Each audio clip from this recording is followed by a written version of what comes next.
बंधु माने आजिर एही भिडियोटी वृष राशि व्यक्ति विशेष मानक पई बहुत गुरुत्वपूर्ण अटे। कारण आजिर एही भिडियो रे आमे माने जानिबा वृष राशि व्यक्ति विशेष मानक पई एही अक्टोबर 2024 किपरि रहिबो। वृष राशि मासिक राशिफल उपरे आलोचना करिबा।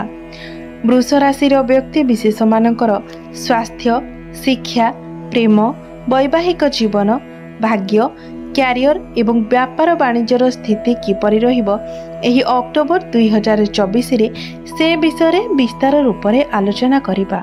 एहा सहित अक्टोबर मासरे वृष राशि व्यक्ति विशेष मानक पई नवग्रहंकर स्थिति किपरि रहिबो, नवग्रह केउ प्रकार फल देबारे सक्षम हेबे से विषय रे जानिबा एवं वीडियो शेष रे अशुभत्व प्रदान करुथिबा ग्रह मानक पई किछि विशेष प्रतिकार मध्य जानिबा।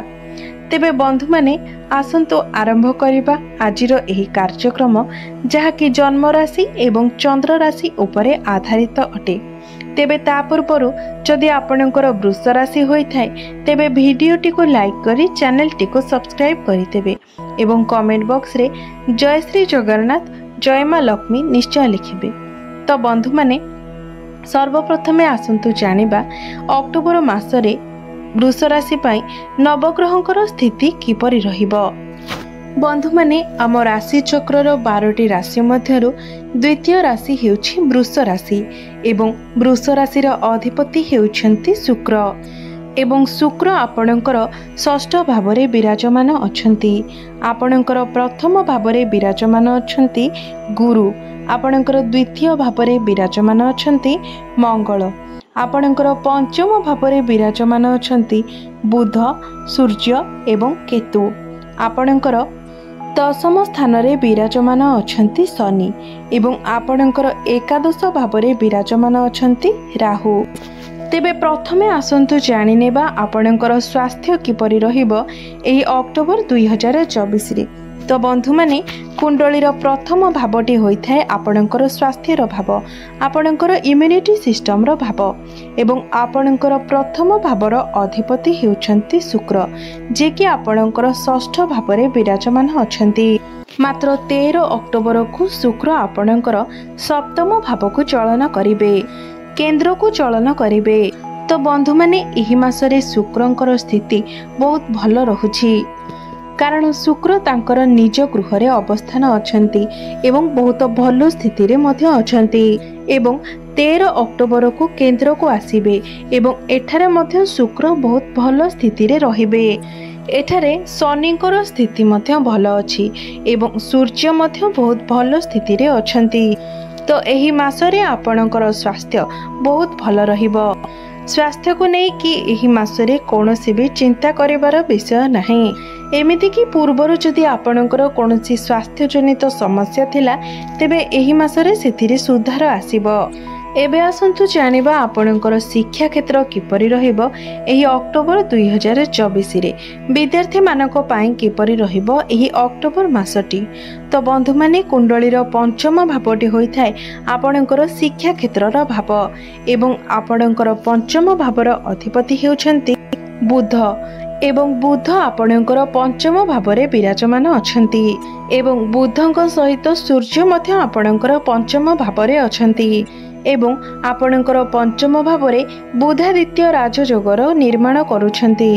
एही मासरे आपणकर पाठ पढ़ा बहुत भल रहिबो एवं पाठ पढ़ारे आपणଙ୍କୁ सफलता मध्य मिलिबो।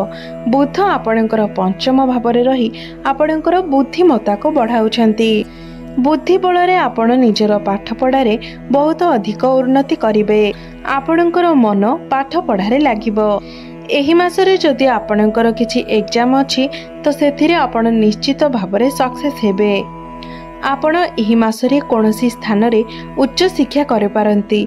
उच्च शिक्षा पई आपण बाहर को जाय पारंती एवं कोनोसी नूतन स्थान रे आपण एडमिशन मध्य नै पारंती एवं बुध आपणकर पंचम भावरे उच्चस्थ अछंती। तो पाठ पढ़ारे आपणको उच्च फल लाभ हेबो। कॉम्पिटिटिव एग्जाम रे आपणको निश्चित भावरे सफलता प्राप्ति हेबो। तो सबु दृष्टि देखा गले एही मासरे आपणकर शिक्षा क्षेत्र बहुत भल अछि।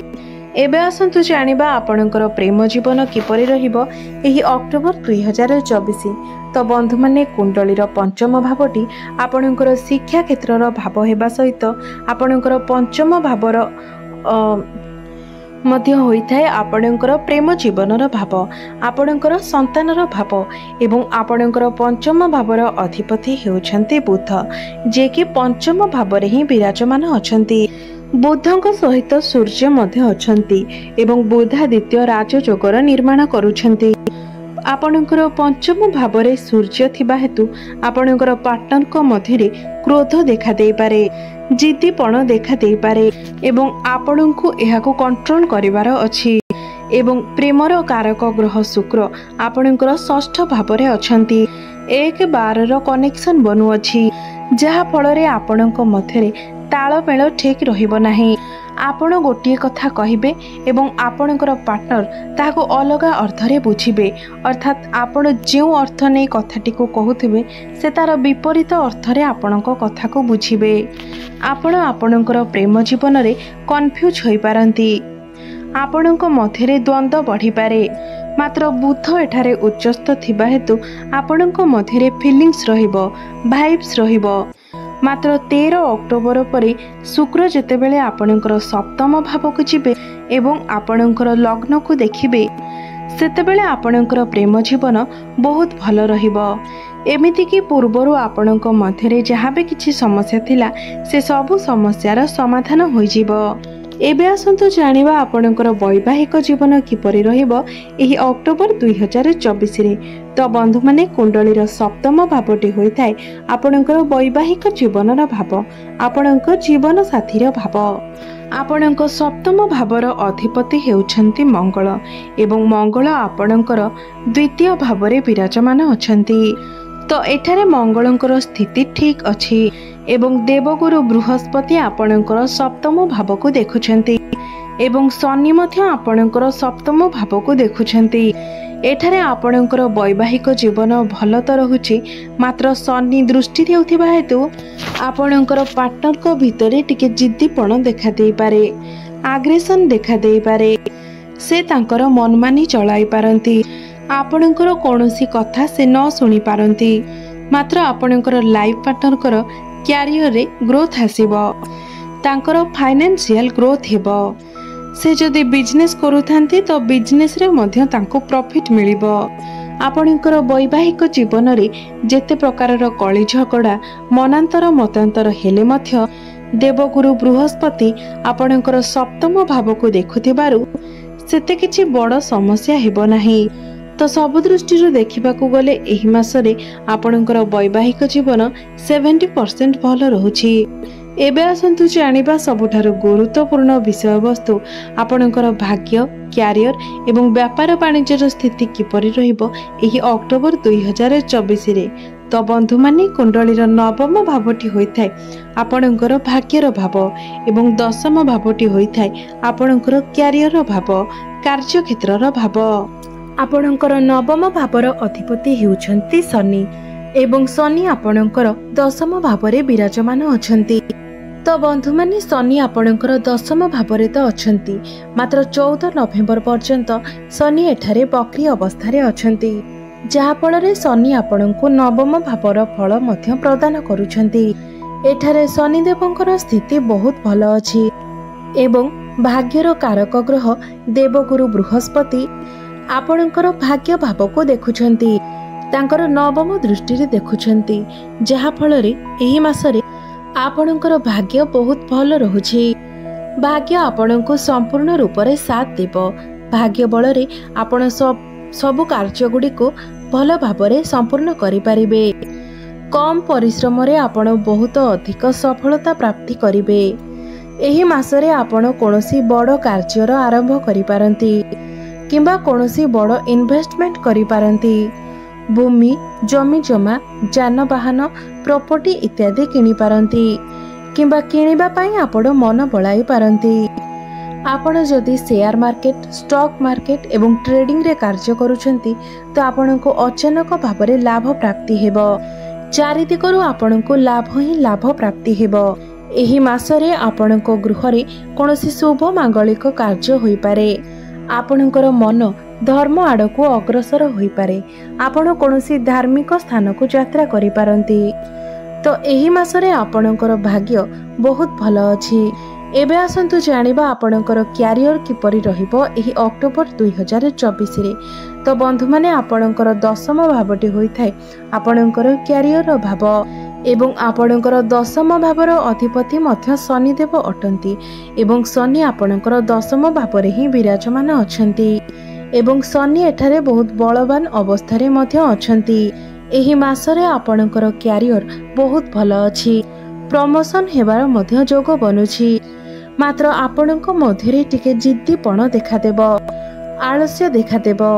ସମୟ ସମୟରେ ଆପଣଙ୍କର ମନ କାମ କାର୍ଯ୍ୟରେ ଲାଗି ନପାରେ। ମାତ୍ର ଶନିଦେବ ହେଉଛନ୍ତି କର୍ମର କାରକ ଗ୍ରହ। ତ ଆପଣଙ୍କୁ କର୍ମ ତ କରିବାକୁ ପଡ଼ିବ।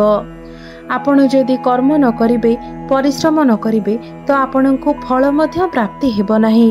ଆପଣ ଏହି ମାସରେ ଯେତେ ଅଧିକ ପରିଶ୍ରମ କରିବେ, ଆପଣଙ୍କୁ ସେତେ ଅଧିକ ସଫଳତା ପ୍ରାପ୍ତି ହେବ। ଯେଉଁମାନଙ୍କ ନିକଟରେ କୌଣସି ଚାକିରି ବାକିରି ନାହିଁ, ସେମାନଙ୍କୁ ନୂତନ ଚାକିରି ମଧ୍ୟ ପ୍ରାପ୍ତି ହୋଇପାରେ। ଉପର ଅଫିସରଙ୍କର ସପୋର୍ଟ ଆପଣଙ୍କୁ ପ୍ରାପ୍ତି ହେବ। କର୍ମକ୍ଷେତ୍ରରେ ଆପଣ ସମ୍ମାନିତ ହେବେ। ଏବେ ଆସନ୍ତୁ ଜାଣିବା ଆପଣଙ୍କର ବ୍ୟାପାର ବାଣିଜ୍ୟର ସ୍ଥିତି କିପରି ରହିବ ଏହି ଅକ୍ଟୋବର 2024ରେ।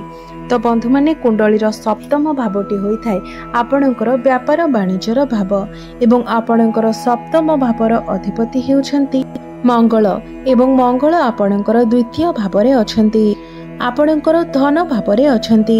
ଏହି ମାସରେ ଆପଣଙ୍କର ବ୍ୟାପାର ବାଣିଜ୍ୟର ସ୍ଥିତି ବହୁତ ଭଲ ରହିବ ଏବଂ ବୃହସ୍ପତି ମଧ୍ୟ ଆପଣଙ୍କର ସପ୍ତମ ଭାବକୁ ଦେଖୁଛନ୍ତି। ତ ଆପଣ ନିଜର ବିଜନେସରେ ବହୁତ ଅଧିକ ଗ୍ରୋଥ କରିବେ। ଆପଣଙ୍କର ଫାଇନାନ୍ସିଆଲ ଗ୍ରୋଥ ହେବ। ଆପଣଙ୍କର ଡେଲି ଇନକମରେ ମଧ୍ୟ ଗ୍ରୋଥ ଆସିବ। ଆପଣଙ୍କର ଗ୍ରାହକ ସଂଖ୍ୟା ମଧ୍ୟ ବଢ଼ିବ। ଏହି ସମୟରେ ଆପଣ କୌଣସି ନୂଆ ବିଜନେସ୍ ମଧ୍ୟ ଆରମ୍ଭ କରିପାରନ୍ତି। ଆପଣ ଏହି ମାସରେ ପଇସା କିଛି ସଞ୍ଚୟ କରିପାରିବେ। ଅଧିକ ଟଙ୍କା ଆପଣ ରୋଜଗାର କରିପାରିବେ। ତ ସବୁ ଦୃଷ୍ଟିରୁ ଦେଖିବାକୁ ଗଲେ ଏହି ମାସରେ ଆପଣଙ୍କର ବ୍ୟାପାର ବାଣିଜ୍ୟର ସ୍ଥିତି ବହୁତ ଭଲ ରହୁଛି। ଏବେ ଆସନ୍ତୁ ଜାଣିବା କିଛି ବିଶେଷ ପ୍ରତିକାର ବିଷୟରେ, ଯେଉଁ ପ୍ରତିକାର ଗୁଡ଼ିକ କରିବା ଦ୍ୱାରା ଏହି ମାସରେ ଆସୁଥିବା ସମସ୍ତ ସମସ୍ୟା ଗୁଡ଼ିକ ଦୂର ହୋଇପାରିବ, ସମସ୍ତ ଅଶୁଭତ୍ୱ ଗୁଡ଼ିକ ଖଣ୍ଡନ ହୋଇପାରିବ। ତ ସର୍ବପ୍ରଥମେ ଆପଣ ପ୍ରତ୍ୟେକ ଦିନ ହନୁମାନ ଚାଳିଶାର ପାଠ କରନ୍ତୁ ଏବଂ ପ୍ରତ୍ୟେକ ଦିନ ଉଦିତ ସୂର୍ଯ୍ୟଙ୍କୁ ତମ୍ବା ପାତ୍ରରେ ଜଳାର୍ଘ୍ୟ ଅର୍ପଣ କରନ୍ତୁ ଏବଂ ପ୍ରତ୍ୟେକ ଦିନ ଆପଣ ମା ଲକ୍ଷ୍ମୀଙ୍କର ଆରାଧନା କରନ୍ତୁ। ଏହା ସହିତ ଆପଣ ପ୍ରତ୍ୟେକ ଦିନ ଶୁକ୍ରଙ୍କର ବୀଜ ମନ୍ତ୍ରର ଜପ ଅବଶ୍ୟ କରନ୍ତୁ। ଓମ୍ ଗ୍ରାମ ଗ୍ରୀମ ଗ୍ରୋମ ସହ ଶୁକ୍ରାୟ ନମଃ। ଏହି ମନ୍ତ୍ରକୁ ଆପଣ ପ୍ରତ୍ୟେକ ଦିନ 108 ଥର ଜପ କରନ୍ତୁ। ଆପଣଙ୍କୁ ଶୁଭ ଫଳ ପ୍ରାପ୍ତି ହେବ, ଭାଗ୍ୟରେ ଉନ୍ନତି ହେବ। ତ ବନ୍ଧୁମାନେ, ଆପଣଙ୍କର ଜୀବନ ମଙ୍ଗଳମୟ ହେଉ, ଏହା ହିଁ ଈଶ୍ୱରଙ୍କ ନିକଟରେ ମୋର ପ୍ରାର୍ଥନା।